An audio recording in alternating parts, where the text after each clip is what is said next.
नमस्कार। साँझ 6 बजे के मध्य समाचार में अपने के स्वागत है। वंदना। शुरू करें अभी तक के प्रमुख समाचार से। सर्लाही के ईश्वरपुर में लागू औषध दुरुपयोग नियंत्रण समिति कैल गेल गठन।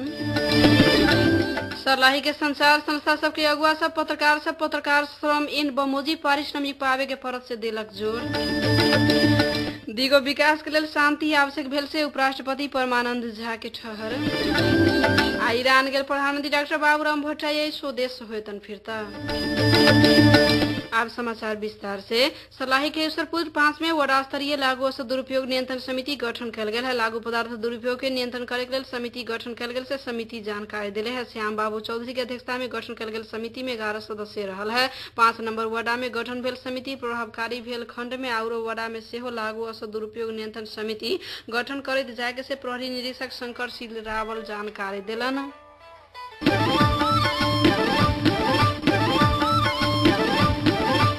सर्लाही के संचार संबद्ध संघ संगठन के अगुआ सब श्रमजीवी पत्रकार श्रम इन बमोजी पारिश्रमिक पावे के परत में जोर दिले है। हरियाणा स्थित सामुदायिक रेडियो सर्लाही के कार्यालय भवन में भेल सामुदायिक रेडियो में कार्यरत पत्रकार सबके जिला भेला के संबोधन करे थे। नेपाल पत्रकार महासंघ के जिला शाखा अध्यक्ष रोशन न्यौपानिया, सामुदायिक रेडियो मंच के जिला अध्यक्ष सुरामणि बागले एगो श्रमजीवी पत्रकार कम्ती में न्यूनतम पारिश्रमिक पावे के परत से में जोर दिलन। सामुदायिक रेडियो पत्रकार संजाल के सर्लाही जिला शाखा गठन करे के उद्देश्य से भेला में प्रमुख अतिथि न्यौपा ने महासंघ में अभी तक कोनो भी पत्रकार अपन पारिश्रमिक के विषय में कोनो उजूरी न देला से ई विषय में कोनो कदम उठावे न सकल से हो स्पष्ट करलन। वहिना कार्यक्रम के विशेष अतिथि बागले सामुदायिक रेडियो में कार्यरत पत्रकार सब पत्रकार श्रम इन बमोजिब तलब पहले है कि न पहले है से खोजी करे के पड़ता। न पहला के खंड में ओकरा सबके पत्रकार श्रम इन बमोजिब तलब उपलब्ध करावे के विषय में कदम उठावे के परत से हो धारणा रखले छथुं।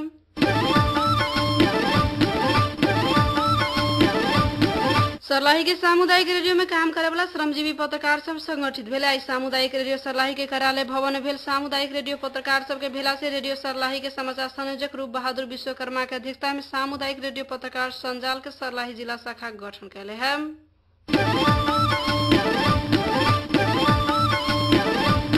नेकपा एमाले असंतुष्ट आदिवासी जनजाति तथा मधेसी नेता संग निर्णायक छलफल कर रहा है। पार्टी कार्यालय बल्खु में जारी रहल छलफल में असंतुष्ट जनजातीय मधेसी नेता सब राखले 9 बुंदे मांग और पार्टी के धारणा के विषय में छलफल भी रहल है। थाई समिति के सदस्य सब ओकरा सब के मांग के विषय में इससे पहले पार्टी में भेल छलफल बारे जानकारी कराला बाद अभी असंतुष्ट नेता सब बोल रहल से महासचिव ईश्वर पोखरेल जानकारी दिलन। महासचिव पोखरेल कुछ देर अगाड़ी छलफल से निकलल छथ। राज्य पुनर्संरचना पहचान के मुद्दा में पार्टी अडान छोड़ले से आरोप लगाबैत एमाले में रहल आदिवासी जनजाति सब अग्रगामी विचार समूह के नाम में विभिन्न गतिविधि संचालन कैला बाद पार्टी छलफल कैले है।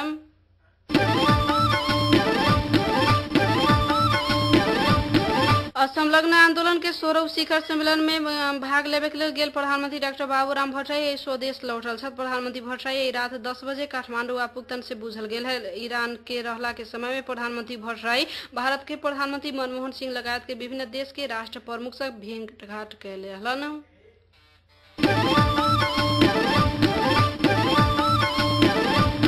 उपराष्ट्रपति परमानंद झा दिगो विकास के लिए शांति आवश्यक भेल से बतौले। सहकारी तथा गरीबी निवारण मंत्रालय यूनिवर्सल पीस फेडरेशन के संयुक्त आलोचना में आई से राजधानी में शुरू भेल अंतर्राष्ट्रीय नेतृत्व सम्मेलन में उपराष्ट्रपति झा एहन बात बतौलन। उपराष्ट्रपति झा नेपाली के लिए मुर्दा शांति न भे के नवीन उपयोगी शांति अपरिहार्य भेल सेहो जिक्र कलन। कार्यक्रम में उपराष्ट्रपति झा शांति के लिए अंतर्राष्ट्रीय दूत के रूप में नेपाल लगायत अन्य विभिन्न मुलुक के 12 गोटे व्यक्ति के सम्मान करे के साथ यूनिवर्सल पीस फेडरेशन के संस्थापक शांति प्रेमी डॉक्टर सन मेंग मुन के आत्मवृत्तांत सेहो विमोचन कैले हन।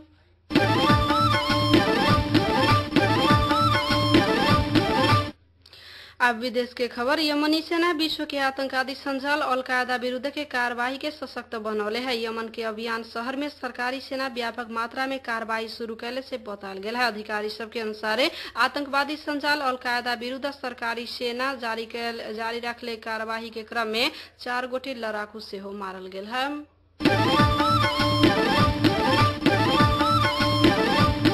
मध्य समाचार के अंत में प्रमुख समाचार एक बार फिर से।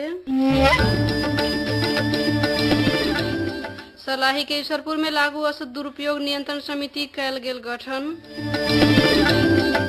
सर्लाही के संचार संस्था सबके अगुआ सब पत्रकार श्रम इन बमोजिम पारिश्रमिक पावे के परत में देलक जोर। दिगो विकास के लेल शांति आवश्यक भेल से उपराष्ट्रपति परमानंद झा के ठहर।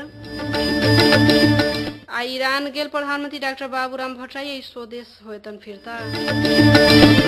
अही के संग साँझ 6 बजे के मध्य समाचार रही समाप्त हुई। हम वंदना दिया जाए कि आगे सुनते रहो रेडियो मध्य 89.3 मेगाहर्ट्ज। नमस्कार।